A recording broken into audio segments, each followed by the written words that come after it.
Hey crew, it's Pitt and I am back with some more Esoterica. Today we are diving back into the works of Mrs. Helena Blavatsky. This is Isis Unveiled. We are reading aloud and discussing as we go along the various points that are brought to light by the text. It's not the format for everyone, but some people seem to find enjoyment in it, so you are more than welcome to tag along as we continue our exploration. Before we begin, however, if you are unfamiliar with me, any of my unconventional beliefs, or if at any point in time I lose you in the terminology, there will be several playlists linked in the corner above, in the box down below, along with the original source material so that you can get a better understanding of who I am and why I say the things that I do. A particular note again today is almost certainly going to be the Unconventional Bible Study, 161 videos where I talk about how the Bible is nothing to listen to. With that being said, we are going to dive in and continue our exploration of Isis Unveiled with Part 2, Chapter 7, Part 2. Now, we read this particular paragraph, but we're going to do this last part here. As Jesus is alleged to have appeared to his disciples after death, so the present day is Gautama, believed to descend from nirvana. And if he has an existence there, then this state cannot be a synonym for annihilation. Now, I didn't point it out because it didn't occur to me, but just because you believe that he will be coming to descend does not mean that he actually will, right? It is your fervent belief. Okay, good on you. I'm not here to necessarily dig on that, but that is not to be assumed to be the truth, right? They believe that Gautama will return, but that is not to say that he actually will. So it could be annihilation. I don't necessarily believe that, but it could be. This is not a logical sentence.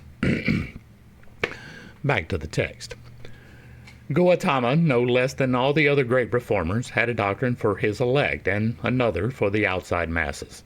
Though the main object of his reform consisted in initiating all, so far as it was permissible and prudent to do, without distinction of caste or wealth, to the great truths hitherto kept so secret by the selfish Brahmanical class, Gautama Buddha it was who we see the first in the world's history, moved by that generous feeling which locks the whole humanity within one embrace, inviting the poor, the lame, and the blind to the king's festival table, from which he excluded those who had hitherto sat alone in haughty seclusion.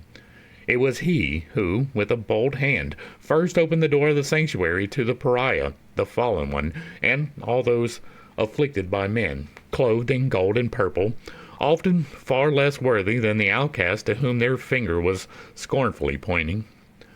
All this did Siddhartha 6 centuries before another reformer, as noble and as loving, though less favored by opportunity, in another land. If both, aware of the great danger of furnishing an uncultivated populace with a double-edged weapon of knowledge which gives power, left the innermost corner of the sanctuary in the profundest shade, who, that is acquainted with human nature, can blame them for it? But while one was actuated by prudence, the other was forced into such a course. Gautama left the esoteric and most dangerous portion of the secret knowledge untouched, and lived to the ripe old age of 80, with the certainty of having taught the essential truths, and having converted to them 1/3 of the world. Jesus promised his disciples the knowledge which confers upon man the power of producing far greater miracles than he ever did himself, and he died, leaving but a few faithful men, only halfway to knowledge, to struggle with the world to which they could impart but what they half knew themselves. Later, their followers disfigured truth still more than they themselves had done. It is important to note that this is indeed what Jesus did, right? He said, "You will be able to do much more than me. Everything I can do, you can do, and more." And yet, we have 0 people doing that today. Is it not true that Gautama never taught anything concerning a future life, or that he denied the immortality of the soul? Ask any intelligent Buddhist his ideas on nirvana, and he will unquestionably express himself as the well-known Wang Chen Fu, the Chinese orator, now traveling in this country, did in a recent conversation with us about Naipang nirvana.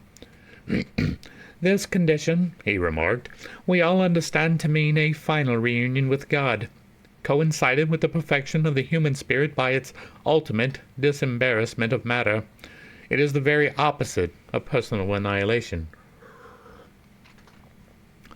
Nirvana means the certitude of personal immortality in spirit, not in soul, which, as a finite emanation, must certainly disintegrate as particles, a compound of human sensations, passions, and yearning for some objective kind of existence, before the immortal spirit of the ego is quite freed, and henceforth secure against further transmigration in any form. And how can man ever reach this state so long as the upadana, the state of longing for life, more life, does not disappear from the sentient being, from the ahankara clothed, however, in a sublimated body? It is the upadana, or the intense desire, which produces will, and it is will which develops force, and the latter generates matter, or an object having form. Thus, the disembodied ego, through this sole undying desire in him, unconsciously furnishes the conditions of his successive self-procreations in various forms, which depend on his mental state and karma, the good or bad deeds of his preceding existence, commonly called merit and demerit. I don't believe in that particular degree of karma, right? I don't believe that you drag karmic debt. I do believe that you have lessons that you failed to learn and that you are here to make another pass at those lessons, but it is not necessarily this merit-demerit system that is generally associated with karma. This is why the Master recommended to his mendicants the cultivation of the 4 degrees of Dhyana, the noble path of 4 truths. An example, that gradual acquirement of stoical indifference for either life or death, that state of spiritual self-contemplation during which man utterly loses sight of his physical and dual individuality, composed of soul and body, and uniting himself with his third and higher immortal self, the real and heavenly man merges, so to say, into the divine essence, whence his own spirit proceeded like a spark from the common hearth. Thus, the Arhat, the holy mendicant, can reach nirvana while yet on earth, and his spirit totally free from the trammels of the cyclical, terrestrial, devilish wisdom, as James calls it, and being in its own nature omniscient and omnipotent, can on earth, through the sole power of his thought, produce the greatest of phenomena.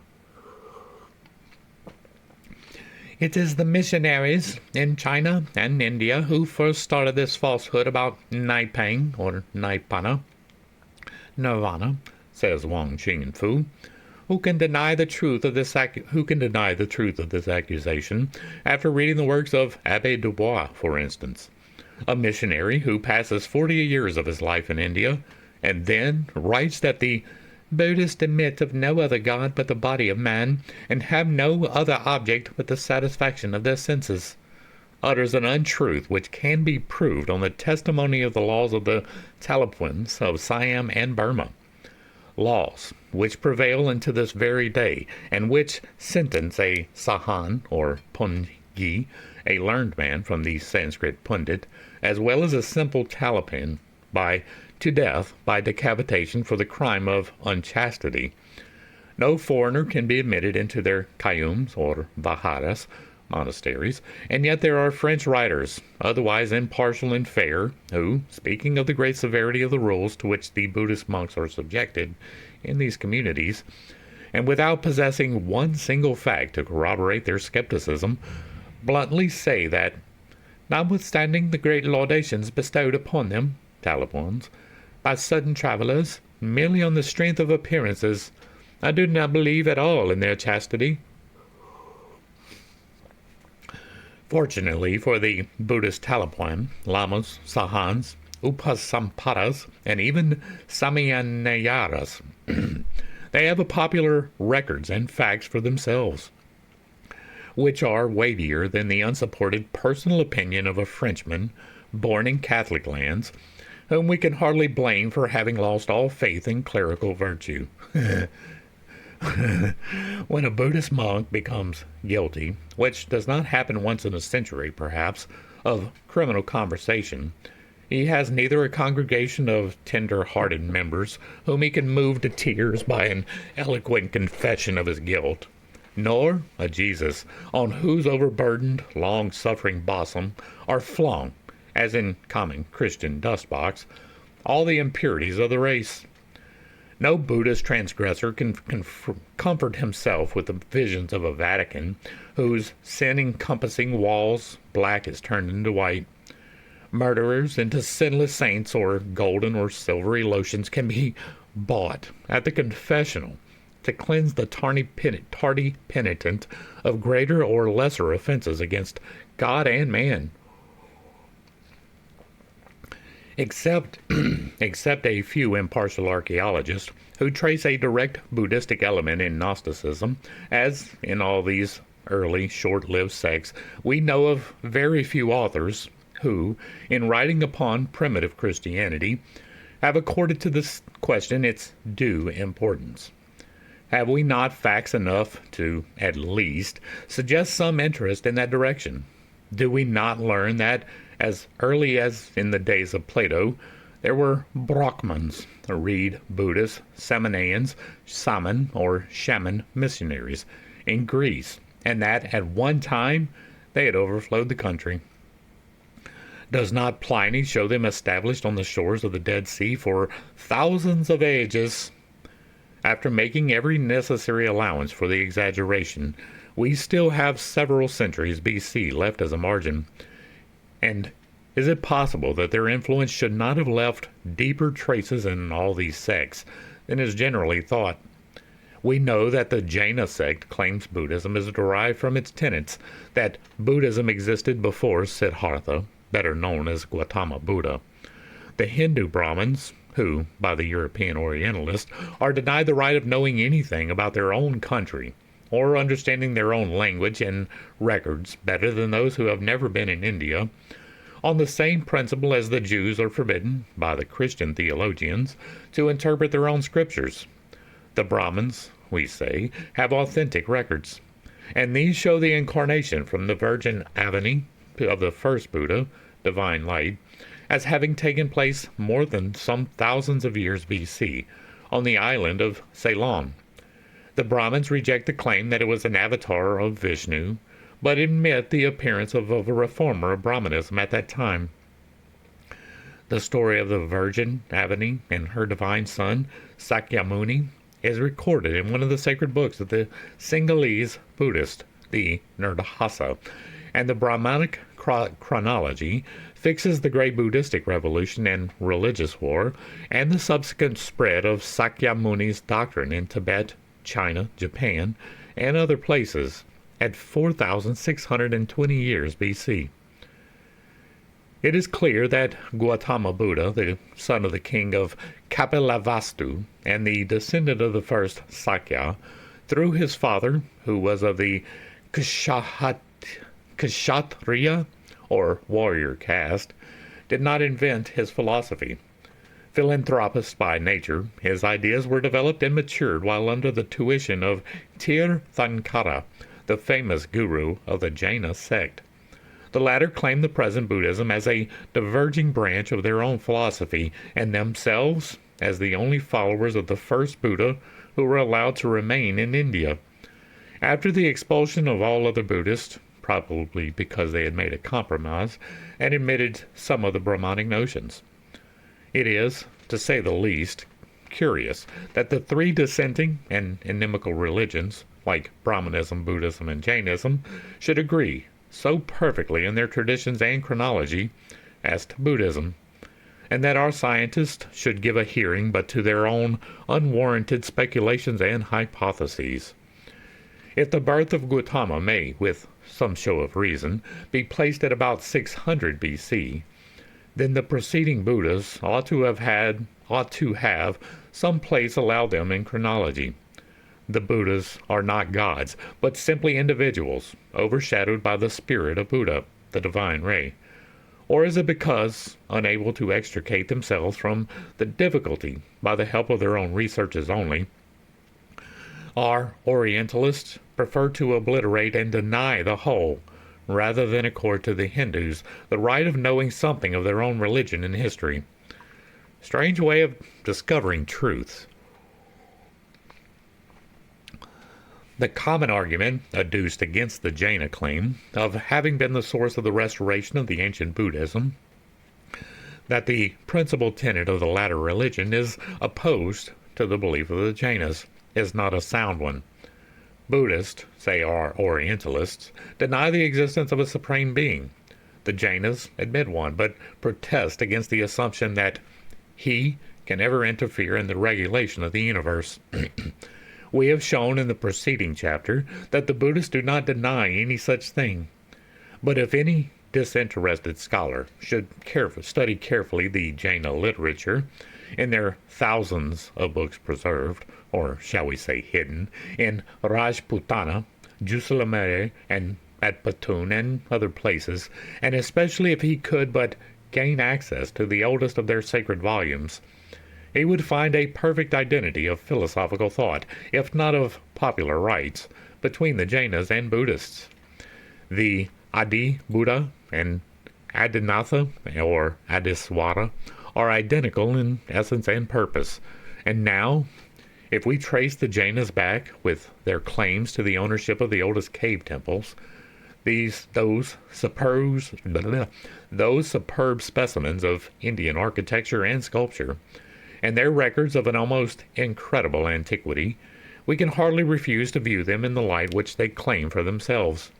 We must admit that in all probability they are the only true descendants of the primitive owners of old India, dispossessed by those conquering and mysterious hordes of white-skinned Brahmins, whom, in the twilight of history, we see appearing as as wanderers in the valleys of Jumna and Ganges. The books of the Sarawaks, the only descendants of the Arhatas or earliest Jainas, the naked forest hermits of the days of old, might throw some light, perhaps, on many a puzzling question. But will our European scholars, so long as they pursue their own policy, ever have access to the right volumes? We have our doubts about this. Ask any trustworthy Hindu how the missionaries have dealt with those manuscripts which unluckily fell into their hands, and then see if we can blame the natives for trying to save from desecration the gods of their fathers. To maintain their ground, Irenaeus and his school had to fight hard with the Gnostics. Such, also, was the lot of Eusebius, who found himself hopelessly perplexed to know how the Essenes should be disposed of. The ways and customs of Jesus and his apostles exhibited too close a resemblance to this sect to allow the fact to pass unexplained.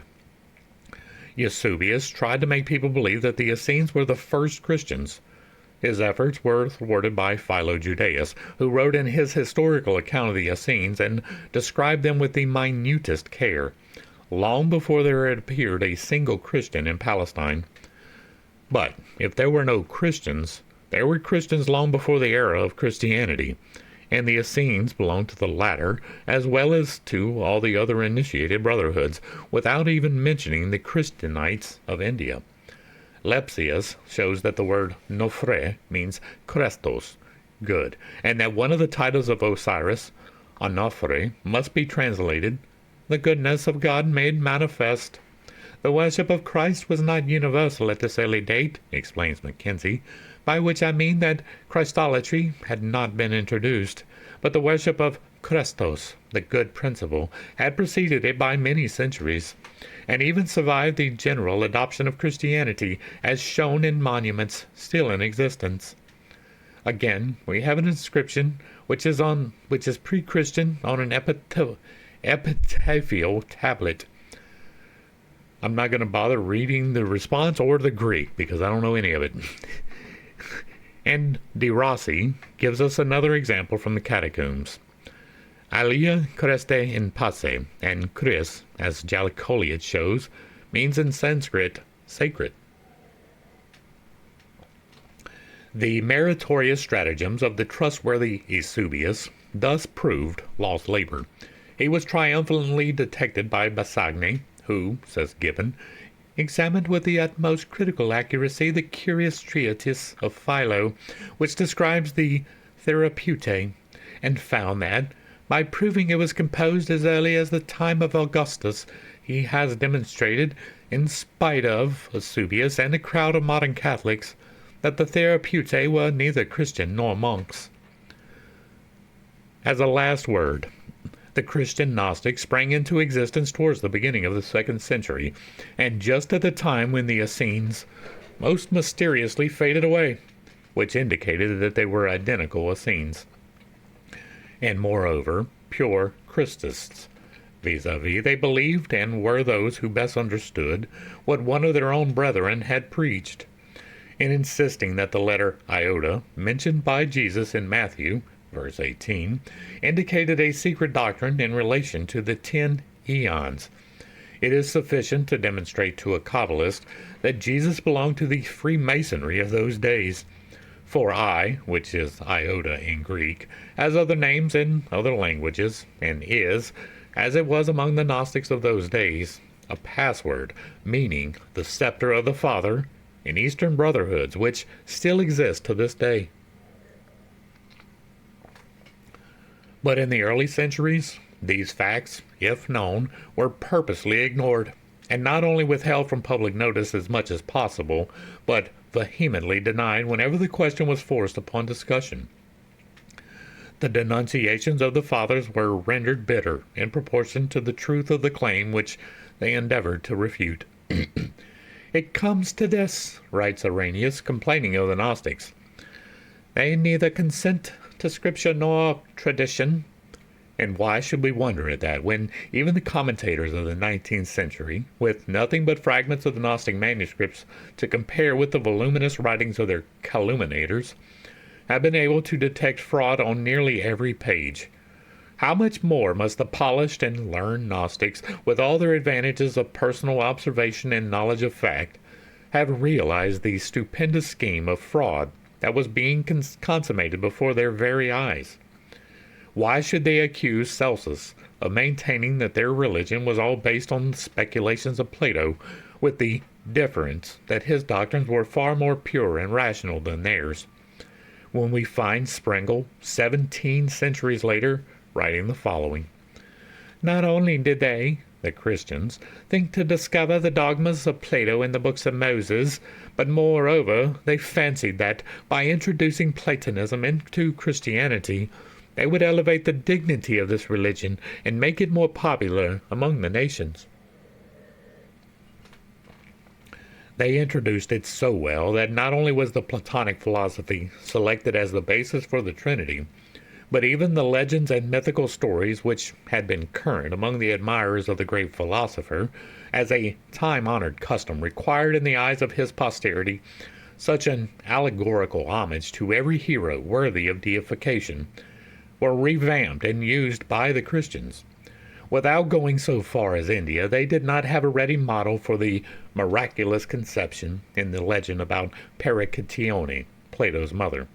In her case, it was also maintained by popular tradition that she had immaculately conceived him, and that the god Apollo was his father. Even the Annunciation by an angel to Joseph, in a dream, the Christians copied from the message of Apollo to Ariston, Pericatione's husband, that the child to be born from her was the offspring of that god. So, too, Romulus was said to be the son of Mars by the Virgin Rhea Silvia. It is generally held by all the symbolical writers that the Ophites were found guilty of practicing the most licentious rites during their religious meetings. The same accusation was brought about against the Manichaeans, the Carpocratians, the Paulicians, the Albigenses, in short, against every Gnostic sect which had the temerity to claim the right to think for itself. In our modern days, the 160 American sects and the 125 sects of England are not so often troubled with such accusations. Times are changed, and even the once all-powerful clergy have to either bridle their tongues or prove their slanderous accusations. We have carefully looked over the works of such authors as Payne Knight, C.W. King, and Olshausen, which treat of our subject. We have reviewed the bulky volumes of Irenaeus, Tertullian, Sozomen, Theodoret, and in none of those but Epiphanes have we found any accusation based upon direct evidence of an eyewitness. Some say, we have had. Such are the general and indefinite terms used by the patristic accusers. Alone, Epiphanes, whose works are invariably referred to in all such cases, seems to chuckle with delight whenever he couches the lance. We do not mean to take upon ourselves to defend the sects which inundated Europe at the 11th century, and which brought to light the most wonderful creeds. We limit our defense merely to those Christian sects whose theories were usually grouped under the generic name of Gnosticism. These are those which appeared immediately after the alleged crucifixion and lasted till they were nearly exterminated under the rigorous execution of the Constantinian law. The greatest guilt of these were their syncretistic views, for at no other period of the world's history had truth a poorer prospect of triumph than in those days of forgery, lying, and deliberate falsification of facts. But before we are forced to believe the accusations, may we not be permitted to inquire into the historical characters of their accusers? Let us begin by asking, upon what ground does the Church of Rome build her claim of supremacy for her doctrines over those of the Gnostics? Apostolic succession, undoubtedly, the succession traditionally instituted by the direct Apostle Peter. But what if this prove a fiction? Clearly, the whole superstructure supported upon this one imaginary stilt would fall in a tremendous crash. And when we do inquire carefully, we find that we must take the word of Irenaeus alone for it. Of Irenaeus, who did not furnish one single valid proof of the claim which he so audaciously advanced, and who resorted for that to endless forgeries. He gives authority neither for his dates nor his assertions. This Smyrniote worthy has not even the brutal but sincere faith of Tertullian, for he contradicts himself at every step and supports his claims solely on acute sophistry. Though he was undoubtedly a man of the shrewdest intellect and great learning, he fears not, in some of his assertions and arguments, to even appear an idiot in the eyes of posterity, so long as he can carry the situation. Twitted and cornered at every step by his not less acute and learned adversaries, the Gnostics, he boldly shields himself behind blind faith, and in answer to their merciless logic, falls upon imaginary tradition invented by himself. Reber wittily remarks, as we read his misapplications of words and sentences, we would conclude that he was a lunatic if we did not know he was something else. So boldly mendacious does this Holy Father prove himself in many instances, that he is even contradicted by Eusebius, more cautious if not more truthful than himself. He is driven to that necessity in the face of unimpeachable evidence. So, for instance, Irenaeus asserts that Papias, bishop of Hierapolis, was a direct hearer of St. John, and Eusebius is compelled to show that Papias never pretended to such a claim, but simply stated that he had received his doctrine from those who had known John. In one point, the Gnostics had the best of Irenaeus. They drove him, through mere fear of inconsistency, to the recognition of their Kabbalistic doctrine of atonement, unable to grasp in it its allegorical meaning.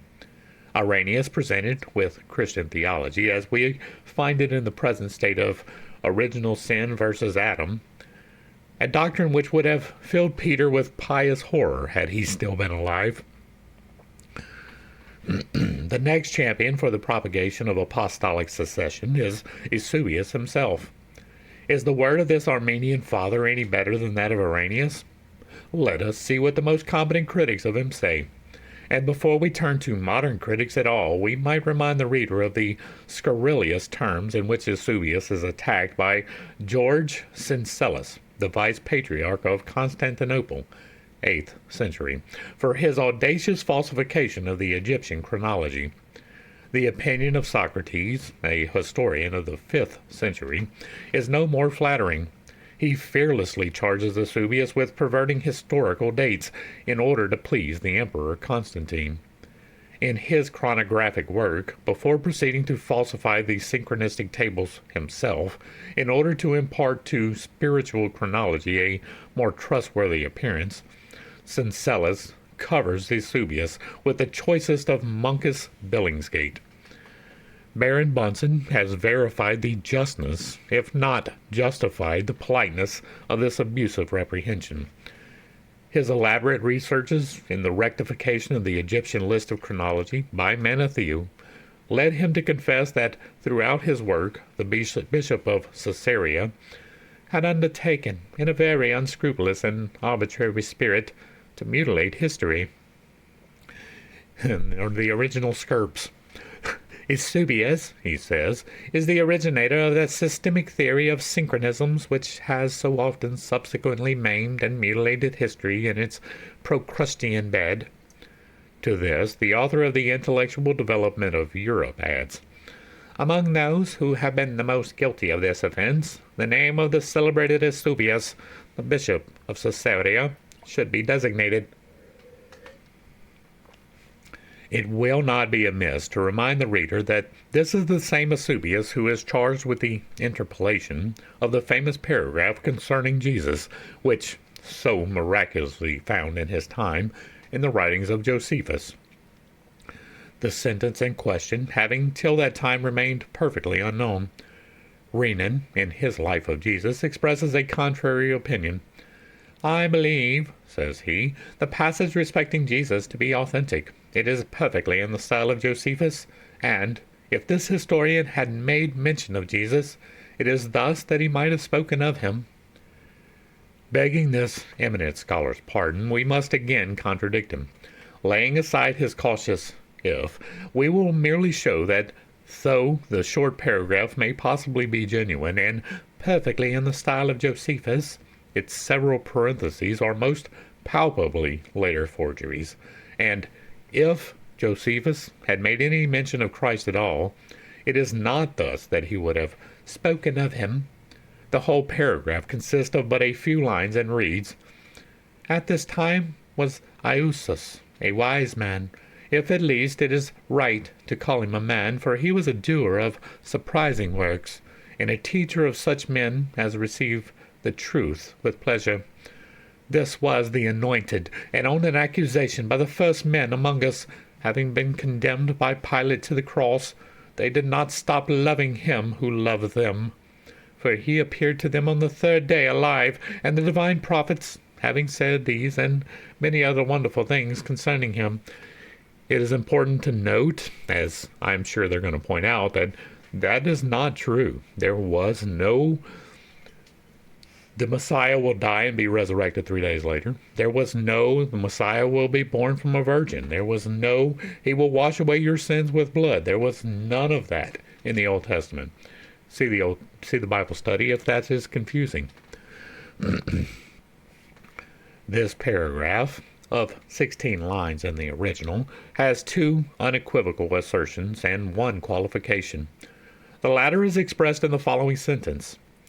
If at least it is right to call him a man. The unequivocal assertions are contained in, This is the anointed, and in that Jesus appeared to them on the third day, alive. History shows us that Josephus, as a thorough, uncompromising, stiff-necked Orthodox Jew, though he wrote for the pagans, it is well to observe the false position in which these sentences would have placed a true-born Jew, if they had really emanated from him. Their Messiah was then and is still expected. The Messiah is the anointed, and vice versa. And Josephus is made to admit that the first men among them have accused and crucified their Messiah and anointed. No need to comment any further upon such a preposterous incongruity, even though supported by so ripe a scholar as Renan. As to that patristic firebrand Tertullian, whom de Mosso apotheosizes in company with his other demigods, he is regarded by Roos, Barr, and Schwigler as in quite a different light. The untrustworthiness of statement and inaccuracy of Tertullian, says the author of Supernatural Religion, are often apparent. Roos characterizes his Christianism as âpre, insolent, brutal, feraleur. It is without unction and without charity, sometimes even without loyalty, when he finds himself confronted with opposition. If, remarks the author, in the 2nd century all parties, except certain Gnostics, were intolerant, Tertullian was the most intolerant of all. The work begun by the early fathers was achieved by the sophomorical Augustine. His supra-transcendental speculations on the Trinity, his imaginary dialogues with the Father, Son, and Holy Spirit, and the disclosures and covert allusions about his ex-brethren, the Manichaeans, have led the world to load Gnosticism with opprobrium and have thrown into a deep shadow the insulted majesty of the one God, worshipped in reverential silence by every heathen. And thus it is that the whole pyramid of Roman Catholic dogmas rests not upon proof, but upon assumption. The Gnostics had cornered the Fathers too cleverly, and the only salvation of the latter was a result to forgery. For nearly 4 centuries, the great historians, nearly contemporary with Jesus, had not taken the slightest notice, either of his life or death. Christians wondered at such an unaccountable omission of what the Church considered the greatest events in the world's history. Eusebius saved the battle of the day. Such are the men who have slandered the Gnostics. The first and most unimportant sect we hear of is that of the Nicolaitans, of whom John in the Apocalypse makes a voice in his vision say that he hates their doctrine. These Nicolaitans were the followers, however, of Nicholas of Antioch, one of the 7 chosen by the 12 to make distribution from the common fund to the proselytes at Jerusalem. Acts 2:44-45 and 6:1-5. Hardly more than a few weeks or perhaps months after the crucifixion, and a man of honest report, full of the Holy Ghost and wisdom, verse 3. Thus it would appear that the Holy Ghost and wisdom from on high were no more a shield against the accusations of heresy than though they had never overshadowed the chosen ones of the apostles. It would be but too easy to detect what kind of heresy it was that offended, even had we not other and more authentic sources of information in the Kabbalistic writings. The accusation and the precise nature of the abomination are stated in the 2nd chapter of the book of Revelation, verses 14-15. The sin was merely marriage. John was a virgin. Several of the fathers assert the fact on the authority of tradition. I'm not sure that that is true, right? I'm fairly positive that what was the holding of the Nicolaitans was not marriage, but the sharing of the marriage benefits, right? It was the commonality of spouses. It was basically a swinger community, if history is recorded correctly and if I am remembering correctly, which is a little bit off from what they're saying here, right? This is saying it's simply because they're married, and I really don't believe that that's the case. Now, it may have been the case, but that is not what is recorded. What is recorded it is because of the sexual deviation from the sharing of partners. Even Paul, the most liberal and high-minded of them all, finds it difficult to reconcile the position of a married man with that of a faithful servant of God. There is also a difference between a wife and a virgin, The latter cares for the things of the Lord, and the former only for how she may please her husband. If any man think that he behaveth uncomely towards his virgin, let them marry. Nevertheless, he that standeth steadfast in his heart, and hath power over his own will, and hath so decreed, that he will keep his virgin, doeth well. So that he who marries doeth well, but he that giveth her not in marriage doeth better. Art thou loosed from a wife? He asked. Seek not a wife. And this is all very good reasons to not listen to Paul at all. And remarking that according to his judgment, both will be happier if they do not marry, he adds, as a weighty conclusion. And I think also that I have the Spirit of God. From this spirit of tolerance are the words of John. According to his vision, there are but the 144,000 which were redeemed from the earth, and these are they which were not defiled with women, for they were virgins. This seems conclusive, for except Paul there is not one of these primitive Nazari there set apart and vowed to God, who seem to make a great difference between sin within the relationship of legal marriage and the abomination of adultery. With such views and narrow-mindedness, like this, the whole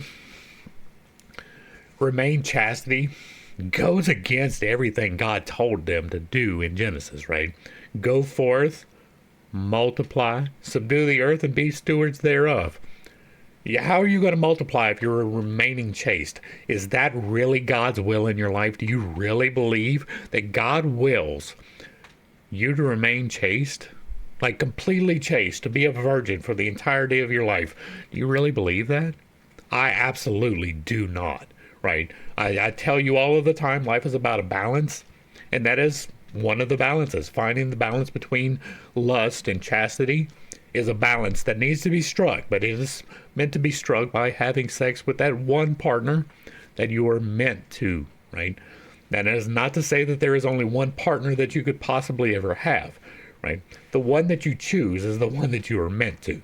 And you are meant to be faithful to them, not to anyone else, not to share yourself or your soul with any other persons, right? That is the path of God, absolutely. Remaining chaste, I don't find that at all, right? That is antithetical to Genesis in entirety. With such views and such narrow-mindedness, it was but natural that these fanatics should have begun by casting this iniquity as a slur in the faces of brethren, and then bearing on progressively with their accusations. As we have already shown, it is only Epiphanius whom we find giving such minute details as the Masonic grips and other signs of recognition among the Gnostics. He had once belonged to their number, and therefore it was easy for him to furnish particulars. Only, how far the worthy bishop is to be relied upon is a very grave question. One need fathom human nature, but very superficially to find that there seldom was yet a traitor or renegade who, in a moment of danger, turned state's evidence, who would not lie as remorselessly as he betrayed. That is true. Men never forgive or relent towards those whom they injure. We hate our victims in proportion to the harm we do to them. This is a truth as old as the world. On the other hand, it is preposterous to believe that such persons as the Gnostics, who, according to Gibbon, were the wealthiest, proudest, most polite, as well as the most learned of the Christian name, were guilty of the disgusting, libidinous actions of which Epiphanius delights to accuse them.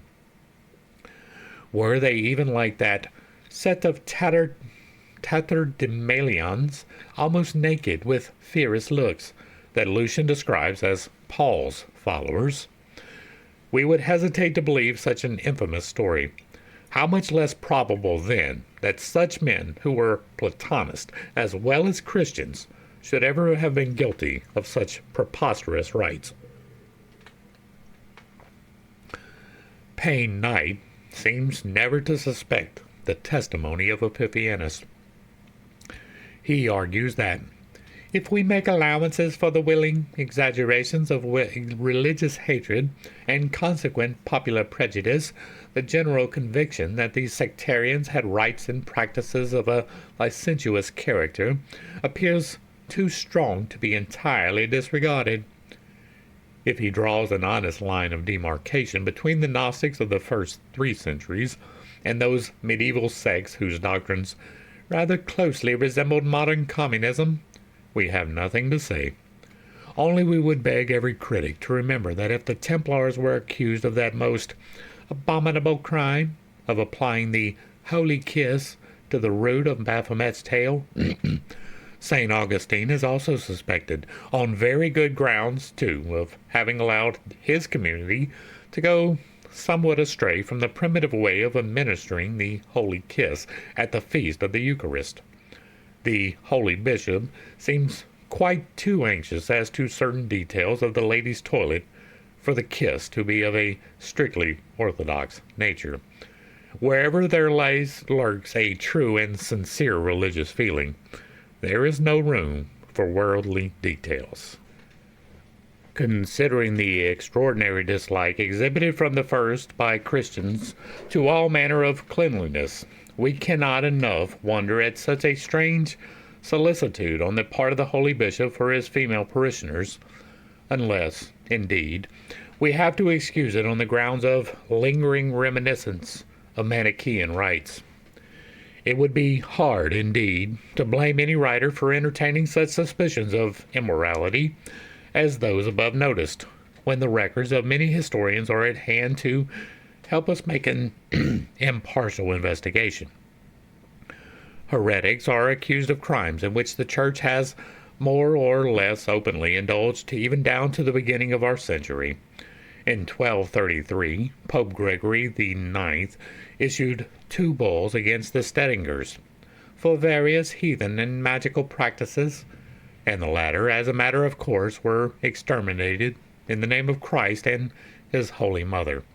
In 1282, a parish priest of Inverkeithing, named John, performed rites on Easter Day far worse than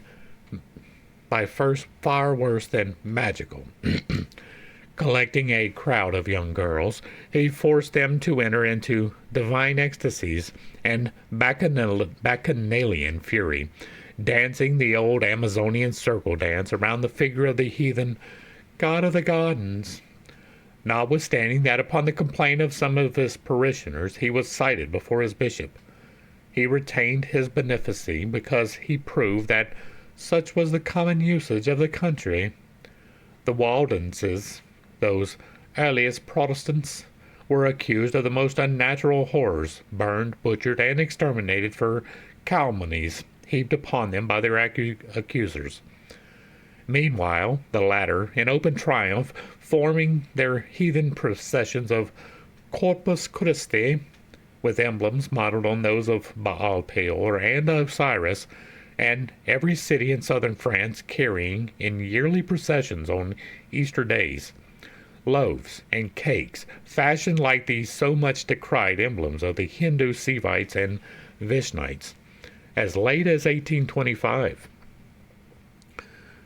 Deprived of their old means for slandering Christian sects whose religious views differ from their own, it is now the turn of the heathen, Hindus, Chinese, and Japanese, to share with the ancient religions the honor of having cast in their teeth denunciations of their libidinous religions.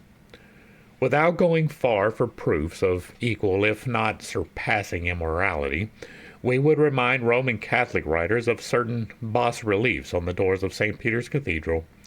They are as brazen-faced as the door itself, but less so than any author who, knowing all this, feigns to ignore historical facts.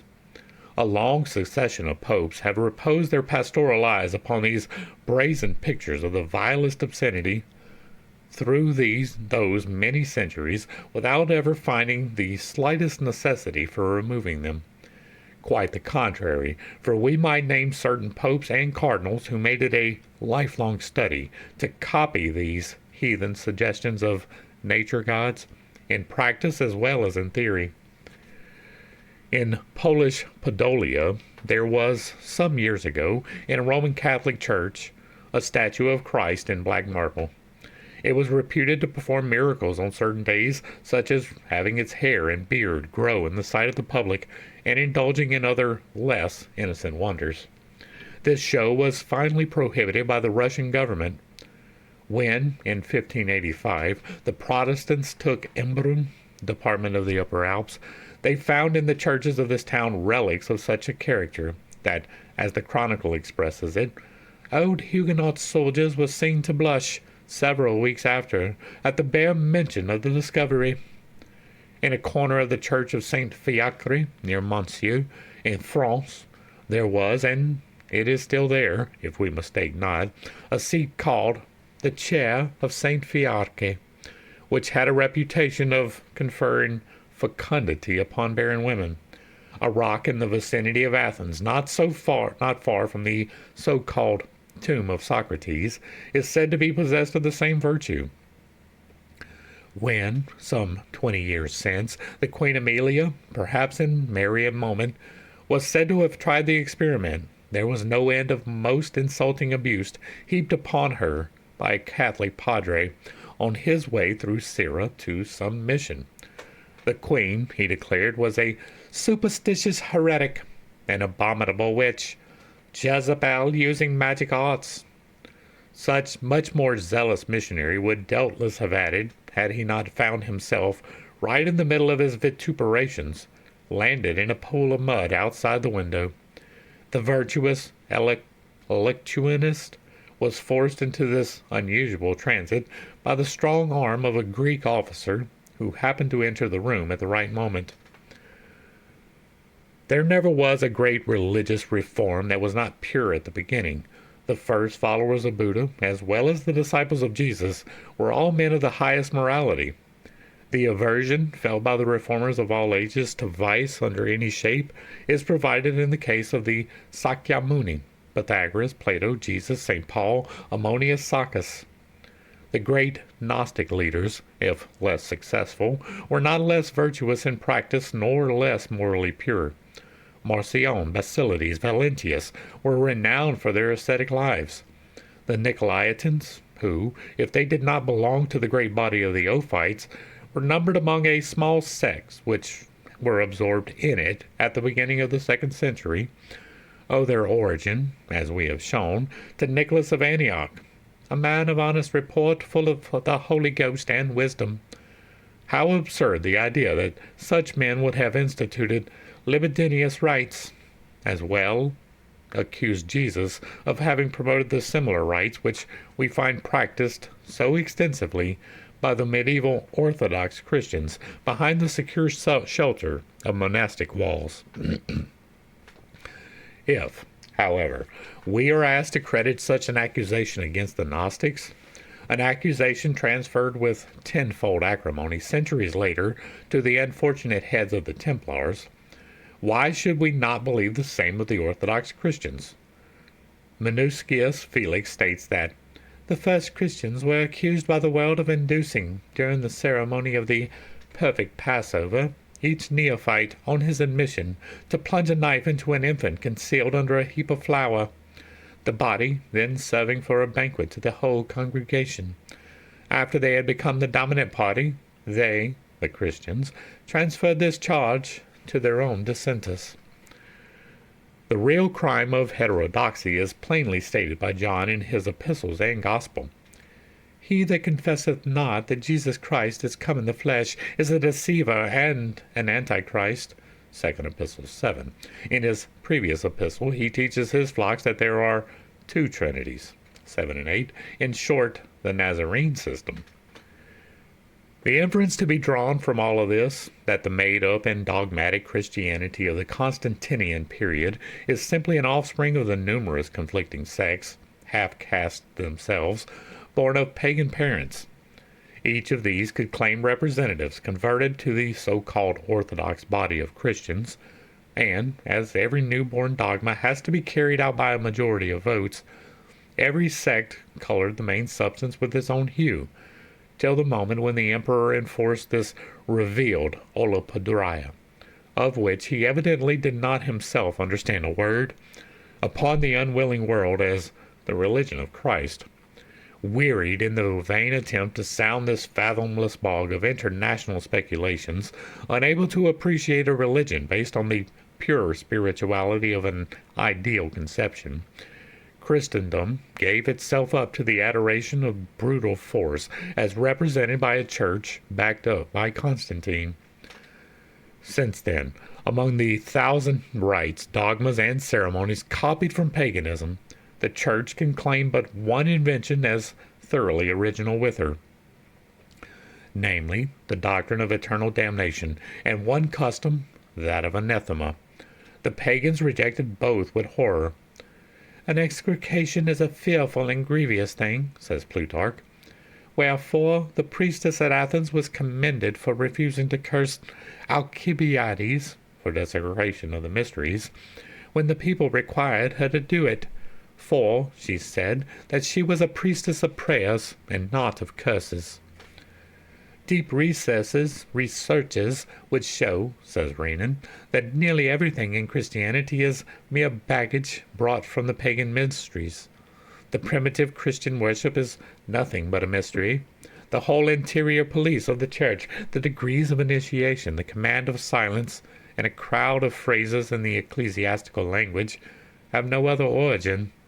The revolution which overthrew paganism seems at first glance an absolute rupture with the past, but the popular faith saved its most familiar symbols from shipwreck.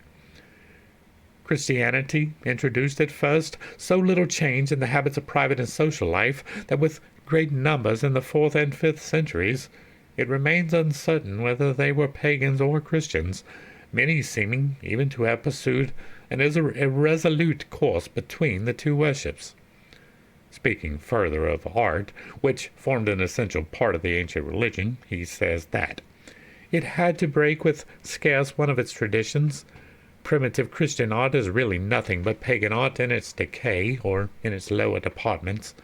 The Good Shepherd of the catacombs in Rome is a copy from the Aristeus, or from the Apollo Nominus, which figure in the same posture on the pagan sarcophagi, and still carries the flute of Pan in the midst of the 4 half-naked seasons. On the Christian tombs of the cemetery of St. Calixtus, Orpheus charms the animals. Elsewhere the Christ is Jupiter, Pluto, and Mary as Proserpina. Receive the souls that Mercury, wearing the broad-brimmed hat and carrying in his hand the rod of the soul guide, Psychopompos, brings to them in presence of the 3 fates. Pegasus, the symbol of the apotheosis, Psyche, the symbol of the immortal soul, Heaven, personified by an old man, the river Jordan, and Victory figure on a host of Christian monuments. As we have elsewhere shown, the primitive Christian community was composed of small groups, scattered about and organized in secret societies, with passwords, crypts, and signs. To avoid the relentless persecutions of their enemies, they were obliged to seek safety and hold meetings in deserted catacombs, the fastness of mountains, and other safe retreats. Like disabilities were naturally encountered by each religious reform at its inception.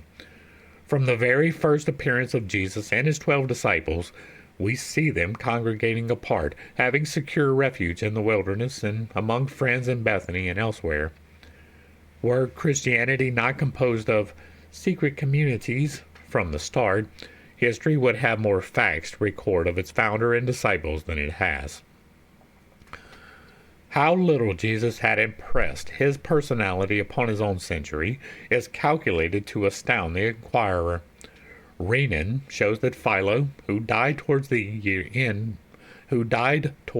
year 50, and who was born many years earlier than Jesus, living all the while in Palestine, had the glad tidings were being preached all over the country, according to the Gospels, had never heard of him. Josephus, the historian, who was born 3 or 4 years after the death of Jesus, mentions his execution in a short sentence, and even those few words were altered by a Christian hand, says the author of the Life of Jesus, writing at the close of the 1st century, when Paul, the learned propagandist, is said to have founded so many churches, and Peter is alleged to have established the apostolic succession, which the Iranio-Eusebian chronology shows to have already included 3 bishops of Rome. Josephus, in the painstaking enumerator and careful historian of even the most unimportant sects, entirely ignores the existence of a Christian sect. Suetonius, secretary of Adrian, writing in the 1st quarter of the 2nd century, knows so little of Jesus or his history as to say that the Emperor Claudius banished all the Jews who were continually making disturbances at the instigation of one Christus, meaning Christ. We must suppose the Emperor Adrian himself, writing still later, was so little impressed with the tenets or importance of the new sect, that in a letter to Servianus, he shows that he believes the Christians to be worshippers of Serapis. In the 2nd century, says C.W. King, the synchronistic sects that had sprung up in Alexandria, the very hotbed of Gnosticism, found out in Serapis a prophetic type of Christ as the Lord and Creator of all, and Judge of the living and the dead. Thus, while the pagan philosophers had never viewed Serapis, or rather the abstract idea which was embodied in him, as otherwise than a representation of the anima mundi, the Christians anthropomorphized the Son of God and his Father, finding no better model for him than the idol of a pagan myth. There can be no doubt, remarks the same author, that the head of Serapis, marked as the face is by a grave and pensive majesty, supplied the first idea for the conventional portraits of the Savior. In the notes taken by a traveler, whose episode with the monks on Mount Athos we have mentioned elsewhere, we find that, during his early life, Jesus had frequent intercourse with the Essenes belonging to the Pythagorean school, and known as the Koinoibi. We believe it rather hazardous on the part of Renan to assert so dogmatically as he does that Jesus ignored the very name of Buddha, of Zoroaster, of Plato, that he had never read a Greek nor a Buddhistic book, although he had more than one element in him which unawares to himself proceeded from Buddhism, Parsism, and the Greek wisdom. This is conceding half a miracle and allowing as much to chance and coincidence. It is an abuse of privilege when an author who claims to write historical facts draws convenient deductions from hypothetical premises and then calls it a biography, a life of Jesus. No more than any other compiler of legends concerning the problematical history of the Nazarene prophet has Renan 1 inch of secure foothold upon which to maintain himself, nor can anyone else assert a claim to the contrary, except on inferential evidence. And yet, while Renan has not one solitary fact to show that Jesus had never studied the metaphysical tenets of Buddhism and Parsism, or heard the philosophy of Plato, his opponents have the best reasons in the world to suspect the contrary. When they find that 1. All of his sayings are in Pythagorean spirit, when not verbatim repetitions. 2. His code of ethics is purely Buddhistic. 3. His mode of action and walk in life, Essenian. And 4. His mystical mode of expression, his parables, and his ways, those of an initiate, whether Grecian, Chaldean, or Magian. For the perfect, who spoke the hidden wisdom, were of the same school of archaic learning the world over. It is difficult to escape from the logical conclusion that he belonged to that same body of initiates. It is a poor compliment paid to the Supreme, this forcing upon him 4 Gospels, in which, contradictory as they often are, there is not a single narrative, sentence, or peculiar expression whose parallel may not be found in some older doctrine or philosophy. Surely the Almighty, were it but to spare future generations their present perplexity, might have brought down with him, at his first and only incarnation on earth, something original, something that would trace a distinct line of demarcation between himself and the score or so of incarnate pagan gods who had been born of virgins, had all been saviors, and were either killed or otherwise sacrificed themselves for humanity. Too much has already been conceded to the emotional side of the story. What the world needs is a less exalted but more faithful view of a personage in whose favor nearly half of Christendom has dethroned the Almighty. It is not the erudite, world-famous scholar whom we question for what we find in his Vie de Jesus, nor is it one of his historical statements. We simply challenge a few unwarranted and untenable assertions that have found their way past the emotional narrator into the otherwise beautiful pages of the work. A life built altogether on mere probabilities, and yet that of one who, if accepted as a historical personage, has far greater claims upon our love and veneration, fallible as he is with all his greatness, than if we figure him as an omnipotent God. It is but in the latter character that Jesus must be regarded by every reverential mind as a failure. Notwithstanding the paucity of old philosophical works now extant, we could find no end of instances of perfect identity between Pythagorean, Hindu, and New Testament sayings. There is no lack of proofs upon this point. What is needed is a Christian public that will examine what will be offered and show common honesty in rendering its verdict. Bigotry has had its day and done its worst. We need not be frightened, says Professor Muller, if we discover traces of truth, traces even of Christian truth, among the sages and lawgivers of other nations. After reading the following philosophical aphorisms, who can believe that Jesus and Paul had never read the Grecian and Indian philosophers?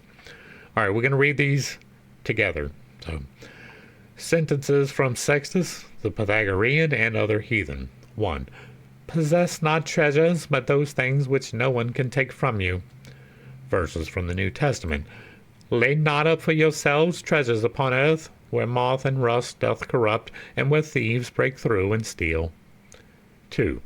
It is better for a part of the body which contains purulent matter, and threatens to infect the whole, to be burnt, than to continue so in another state, life. And if thy hand offend thee, cut it off.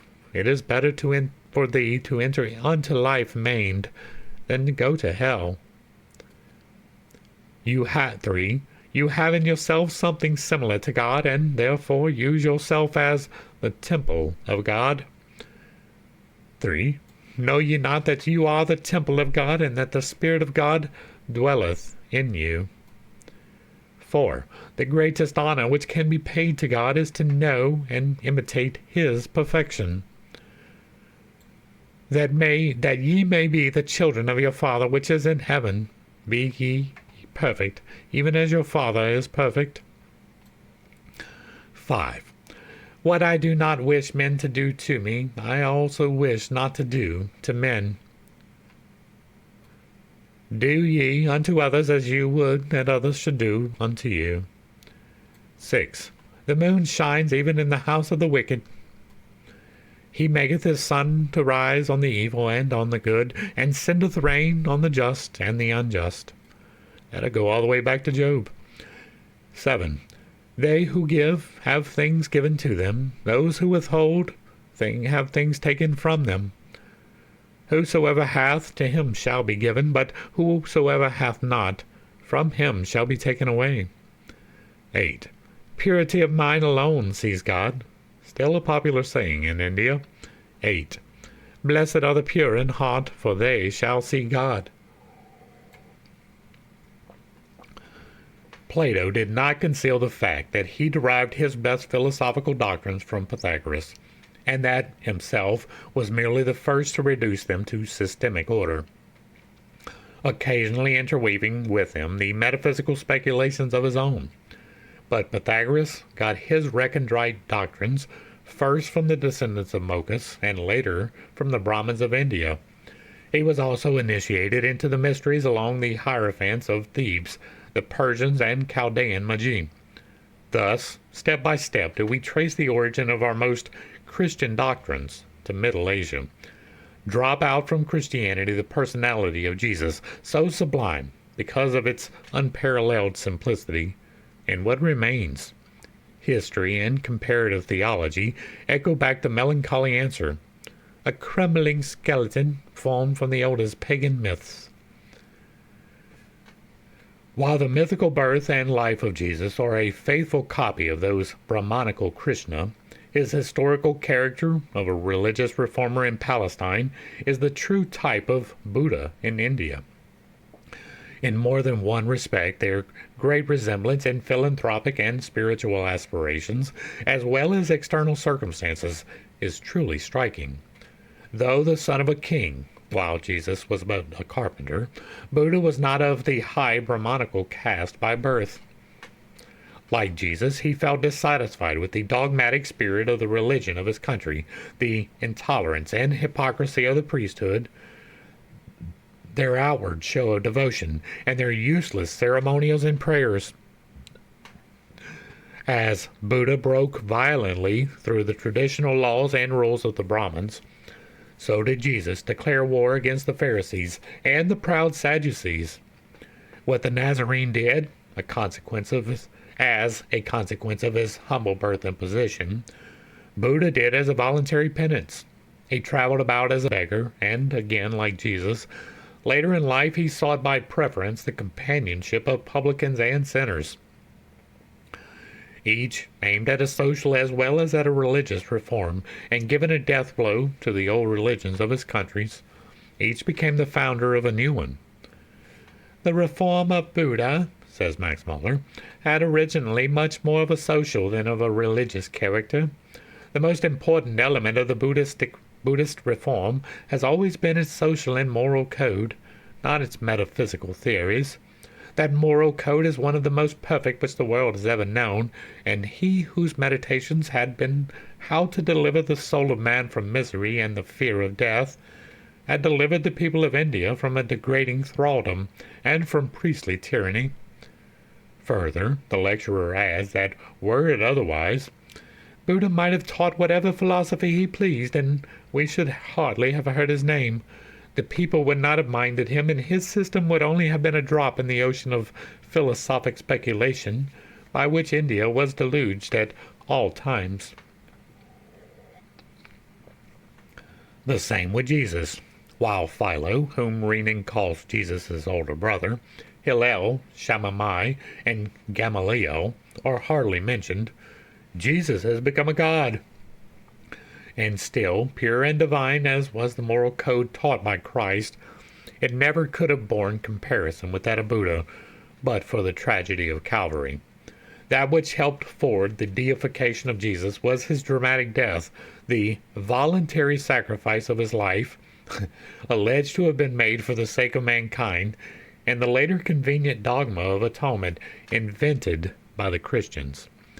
In India, where life is valued as of no account, the crucifixion would have produced little effect, if any. In a country where, as all the Indianists are well aware, religious fanatics set themselves to dying by inches, in penances lasting for years, where the most fearful macerations are self-inflicted by fakirs, where young and delicate widows, in the spirit of bravado against the government, as much as out of religious fanaticism, mount the funeral pile with a smile on their face, where, to quote the words of the great lecturer, men in the prime of life throw themselves under the car of Juggernaut to be crushed to death by the idol they believe in, where the plaintiff, who cannot get redress, starves himself to death at the door of his judge, where the philosopher, who thinks he has learned all which this world can teach him, and who longs for absorption into the deity, quietly steps into the Ganges in order to arrive at the other shore of existence. In such a country, even a voluntary crucifixion would have passed unnoticed. In Judea, and even among the braver nations than the Jews, the Romans and the Greeks, where everyone clung more or less to life, and most people would have fought for it with desperation, the tragical end of the great reformer was calculated to produce a profound impression. The names of even such minor heroes as Mutius Scaevola, Horatius Cocles, the mother of the Gracchi, and others have descended to posterity, and during our school days, as well as later in life, their histories have awakened our sympathy and commanded a reverential admiration. But can we ever forget the scornful smile of certain Hindus at Benares when an English lady, the wife of a clergyman, tried to impress them with the greatness of the sacrifice of Jesus in giving his life for us? Then, for the first time, the idea struck us how much the pathos of the great drama at Calvary had to do with subsequent events in the foundation of Christianity. Even the imaginative Renan was moved by this feeling to write in the last chapter of his Vie de Jesus a few pages of singular and sympathetic beauty. Apollonius, a contemporary of Jesus of Nazareth, was, like him, an enthusiastic founder of a new spiritual school. Perhaps less metaphysical and more practical than Jesus, less tender and perfect in his nature, he nevertheless inculcated the same quintessence of spirituality and the same high moral truths. His great mistake was to confine them too closely to the higher classes of society, while to the poor and the humble Jesus preached peace on earth and goodwill to men. Apollonius was the friend of kings and moved with the aristocracy. He was born among the latter and himself a man of wealth, while the Son of Man, representing the people, had not where to lay his head. Nevertheless, the two miracle workers exhibited striking similarity of purpose. Still earlier than Apollonius had appeared Simon Magus, called the great power of God. His miracles are both more wonderful, more varied, and better attested than those either of the apostles or of the Galilean philosopher himself. Materialism denies the fact in both cases, but history affirms. Apollonius followed both, and how great and renowned were his miraculous works in comparison with those of the alleged founder of Christianity. As the Kabbalists claim, we have history again, and Justin Martyr to corroborate. Like Buddha and Jesus, Apollonius was the uncompromising enemy of all outward show of piety, all display of useless religious ceremonies and hypocrisy. If, like the Christian Savior, the sage of Tyana had by preference sought the companionship of the poor and humble, and if instead of dying comfortably at over 100 years of age, he had been a voluntary martyr, proclaiming divine truth from a cross, his blood might have proved as efficacious for the subsequent dissemination of spiritual doctrines as that of the Christian Messiah. The calumnies set afloat against Apollonius were as numerous as they were false. So late as the 18th centuries after his death, he was defamed by Bishop Douglas in his work against miracles. In this, the Right Reverend Bishop crushed himself against historical facts. If we study the question with a dispassionate mind, we will soon perceive that the ethics of Gautama Buddha, Plato, Apollonius, Jesus, Ammonius, Saccas, and his disciples were all based on the same mystical philosophy, that all worshipped one God, whether they considered him as the Father of humanity, who lives in man as man lives in him, or as the incomprehensible creative principle. All led godlike lives. Ammonius, speaking of his philosophy, taught that their school dated from the days of Hermes, who brought his wisdom from India. It was the same mystical contemplation throughout as that of the yogin, the communion of the Brahmin with his own luminous self, the Atman, and this Hindu term is again Kabbalistic par excellence. Who is self is asked in the Rig Veda. Self is the Lord of all things are contained in this self, all selves are contained in this self, Brahman itself is but self is the answer. Says Idra Rabba, all things are himself, and himself is concealed on every side. The Adam Kadmon of the Kabbalists contains in himself all the souls of the Israelites and is himself in every soul, says the Zohar. The groundwork of the eclectic school was thus identical with the doctrines of the Yogin, the Hindu mystics, and the earlier Buddhism of the disciples of Gautama. And when Jesus assured his disciples that the Spirit of truth, whom the world cannot receive because it seeth him not, neither knoweth him, dwells with and in them, who are in him and he in them, but he expounded the same tenet that we find running through every philosophy worthy of that name. Le Boule, the learned and skeptical French savant, does not believe a word of the miraculous portion of Buddha's life. Nevertheless, he has the candor to speak of Gautama as being only second to Christ in the great purity of his ethics and personal morality. For both of these opinions he is respectfully rebuked by de Maistre. Vexed at this scientific contradiction of his accusations of demonolatry against Gautama Buddha, he assures his readers that ces savants distincts n'a point étudié cette question. I do not hesitate to say, remarks in his turn in Bartholomew, St. Hilaire, that, except Christ alone, there is not among the founders of religions a figure either more pure or more touching than that of Buddha. His life is spotless. His constant heroism equals his convictions. He is the perfect model of all the virtues he preaches. His abnegation, his charity, his unalterable sweetness of disposition do not fail him for one instant. He abandoned, at the age of 29, his father's court to become a monk and a beggar, and when he dies in the arms of his disciples, it is with the serenity of a sage who practiced virtue all his life, and who dies convinced of having found the truth. This deserved panegyric is no stronger than the one which Le Boule himself pronounced, which occasioned de Maistre's wrath. It is more than difficult, as the former, to understand how men not assisted by revelation could have soared so high and approached so near the truth. Curious that there should be so many lofty souls not assisted by revelation. And why should anyone feel surprised that Gautama could die with philosophical serenity? As the Kabbalists justly say, death does not exist, and man never steps outside of universal life. Those whom we think dead still live in us, and we live in them. The more one lives for his kind, the less he need fear to die. And we might add that he who lives for humanity does even more than him who dies for it.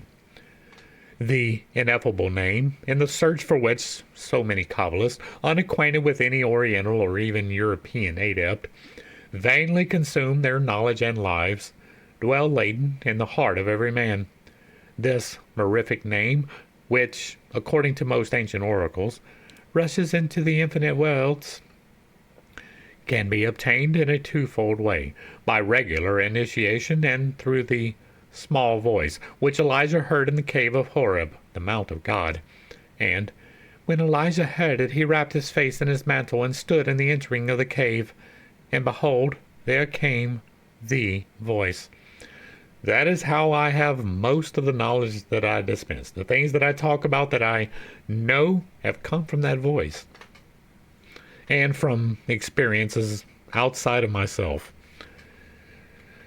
When Apollonius of Tyana desired to hear the small voice, he used to wrap himself up entirely in a mantle of fine wool, on which he placed both his feet, after having performed certain magnetic passes, and pronounced not the name, but an invocation well known to every adept. Then he drew the mantle over his head and face, and his translucid or astral spirit was free. On ordinary occasions he wore wool no more than the priest of the temple. The possession of the secret combination of the name gave the Hierophant supreme power over every being, human or otherwise, inferior to himself in soul strength. That is how I have taken control of the timeline. Hence, when Max Muller tells us of the quiche, hidden mystery which was never to be opened by human hands, The Kabbalist perfectly understands what was meant by the expression, and is not at all surprised to hear even the most erudite philologist exclaim, "What it was, we do not know." We cannot too often repeat that it is only through the doctrines of the more ancient philosophies that the religion preached by Jesus may be understood. It is through Pythagoras, Confucius, and Plato that we can comprehend the idea which underlies the term Father in the New Testament. Plato's ideal of the deity, whom he terms the one everlasting invisible God, the fashioner and Father of all things, is rather the Father of Jesus. It is this divine being of whom the Grecian sage says that he can neither be envious nor the originator of evil, for he can produce nothing but what is good and just. Is certainly not the Mosaic Jehovah, the jealous God, but the God of Jesus, who alone is good. He extols his all-embracing divine power and his omnipotence, but at the same time intimates that, as he is unchangeable, he can never desire to change his laws. An example, to extirpate evil from the world through a miracle. He is omniscient, and nothing escapes his watchful eye. His justice, which we find embodied in the law of compensation and retribution, which are restated as two of the laws of creation, we will leave no crime without punishment, no virtue without its reward, and therefore he declares that the only way to honor God is to cultivate moral purity. He utterly rejects not only the anthropomorphic idea that God could have a material body, but rejects with disgust those fables which ascribe passions, quarrels, and crimes of all sorts to the minor gods. He indignantly denies that God allows himself to be propitiated, or rather bribed, by prayers and sacrifices. The Phaedrus of Plato displays all that man once was, and that which he may yet become again. Before man's spirit sank into sensuality and was embodied with it through the loss of his wings, he lived among the gods, in the airy, spiritual world, where everything is true and pure. In the Timaeus he says that there was a time when mankind did not perpetuate itself, but lived as pure spirits. In the future world, says Jesus, they neither marry nor are given in marriage, but live as the angels of God in heaven. The researches of Louboulet, Antiquaire du Perron, Colebrook, Barthélemy St. Hilaire, Max Muller, Spiegel, Burnoff, Wilson, and so many other linguists have brought some of the truth to light. And now that the difficulties of the Sanskrit, the Tibetan, the Sinhalese, the Zen, the Pahlavi, the Chinese, and even the Burmese are partially conquered, and the Vedas and the Zendavesta, the Buddhistic texts, and even Kapila's sutras are translated, a door is thrown wide open, which, once passed, must close forever behind any speculative or ignorant calumniators of the old religions. Even till the present time, the clergy have, to use the words of Max Muller, generally appealed to the deviltries and orgies of heathen worship, but they have seldom, if ever, endeavored to discover the true and original character of the strange forms of faith and worship which they call the work of the devil. When we read the true history of Buddha and Buddhism by Muller, and the enthusiastic opinions of both expressed by Barthélemy St. Hilaire and Louboulet, and when, finally, a popish missionary, an eyewitness, and one who least of all can be accused of partiality to the Buddhist, the Abbé Hooke, we find occasion for nothing but admiration for the high individual character of these devil worshippers, we must consider Sakyamuni's philosophy as something more than the religion of fetishism and atheism, which the Catholics would have us believe it. Hooke was a missionary, and it was his first duty to regard Buddhism as no better than an outgrowth of the worship of Satan. The poor abbé was struck off of the list of missionaries at Rome after his book of travels was published. This illustrates how little we may expect to learn the truth about the religions of other people through missionaries, when their accounts are first revised by the superior ecclesiastical authorities, and the former severely punished for telling the truth. When these men, who have been and still are often termed the obscene ascetics, the devotees of different sects of India, in short, generally termed yogi, were asked by Marco Polo how it comes that they are not ashamed to go stark naked as they do. They answered the inquirer of the 13th century as a missionary of the 19th century has answered. We go naked, they say, because naked we came into the world, and we desire to have nothing about us that is of this world. Moreover, we have no sin of the flesh to be conscious of, and therefore we are not ashamed of our nakedness any more than you are to show off your hand or your face. You who are conscious of the sins of the flesh do well to have shame and to cover your nakedness. One could make a curious list of the excuses and explanations of the clergy to account for similarities daily discovered between Romanism and heathen religions.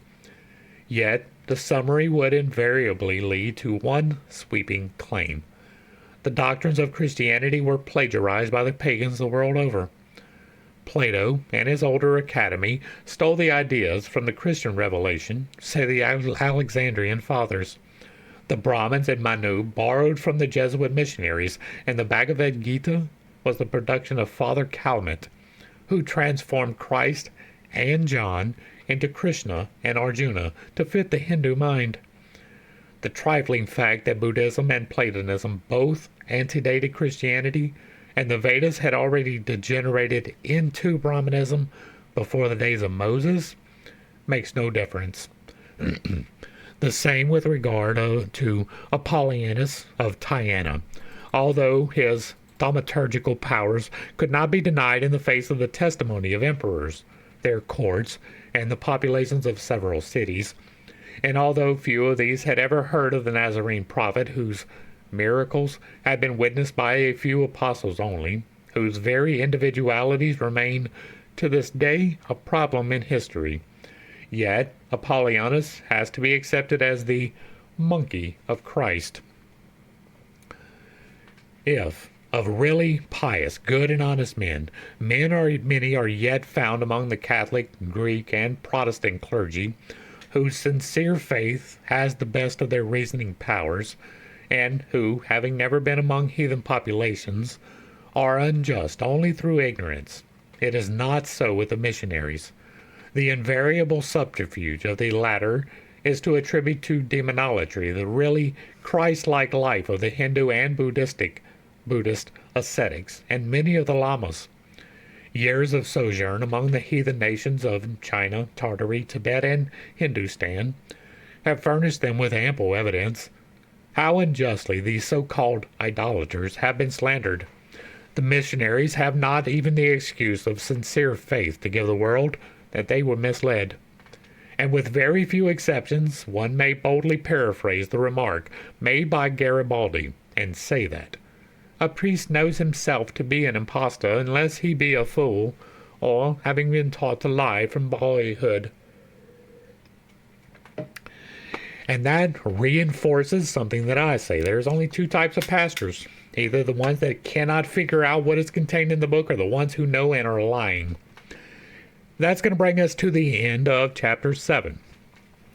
Hopefully I brought a little bit of enlightenment and not too much confusion to a somewhat difficult set of topics. I understand that I hold some unconventional beliefs and that I have a tendency to step on toes when I relay those. It is not intentional, but it is not something that I apologize for.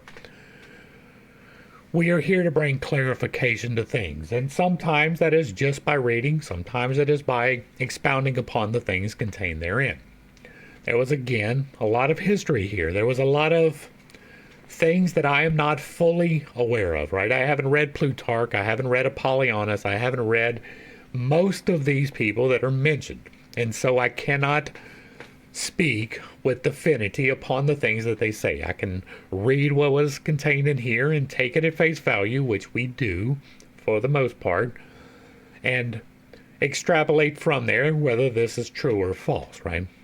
It is almost certain that Christianity stole most of the things that they believe.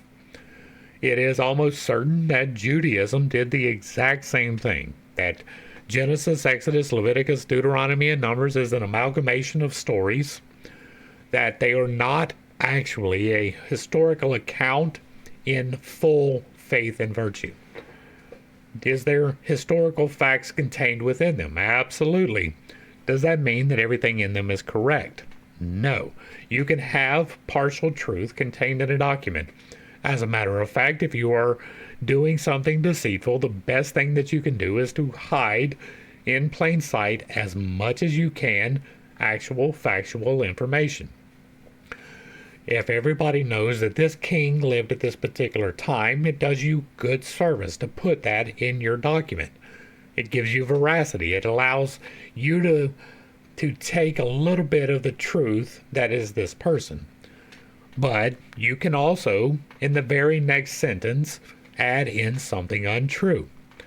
That appears to be what Genesis, for sure, but probably Exodus as well,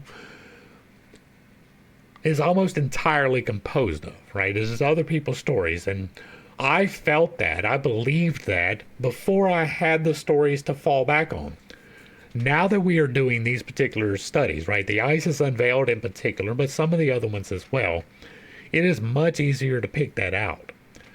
I eventually will probably get to Apollonius. I eventually will get to Plutarch and some of these other people, but for now, we're going to take these at face value and assume that Mrs. Blavatsky is, at least in good faith, attempting to relay something truthful.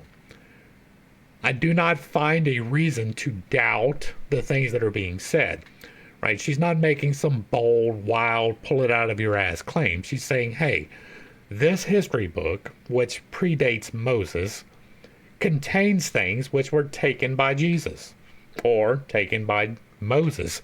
And so that lends veracity to her claim. Do I know that she's telling the truth? No. Do I think that the Bible is? Not really. And so there's a conundrum, right?